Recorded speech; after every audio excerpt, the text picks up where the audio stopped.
Alright folks, let's dive into one of the most mind-boggling topics ever, the beginning of the universe. First off, imagine everything you know, the stars, planets, galaxies, all compressed into a single, incredibly dense point. This point is called a singularity, and it's where our story begins. Around 13.8 billion years ago, something extraordinary happened, the Big Bang. But don't let the name fool you, it wasn't an explosion in space.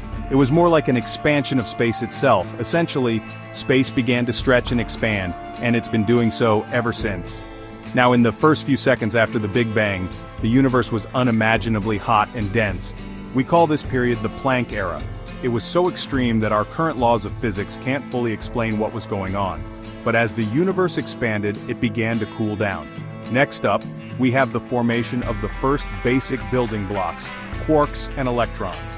These particles began to combine and form protons and neutrons. In a few minutes, protons and neutrons started sticking together, forming the nuclei of simple elements like hydrogen and helium. This process is known as nucleosynthesis. Fast forward a few 100,000 years, and the universe cooled down enough for electrons to bind with these nuclei, forming neutral atoms. This era is called recombination. It was at this moment that the universe became transparent, allowing light to travel freely. This light is what we now observe as the cosmic microwave background, the afterglow of the Big Bang. Over the next billions of years, under the influence of gravity, these atoms started clumping together to form stars and galaxies. Stars acted like cosmic factories, creating heavier elements and spreading them across the universe through supernova explosions.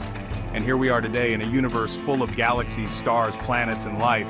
But remember, the universe is still expanding, stretching out further and further, and this expansion is accelerating due to a mysterious force we call dark energy.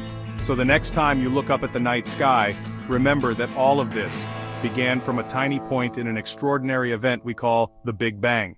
It's a humbling reminder of how vast and ancient our universe truly is. Thanks for watching, and keep wondering.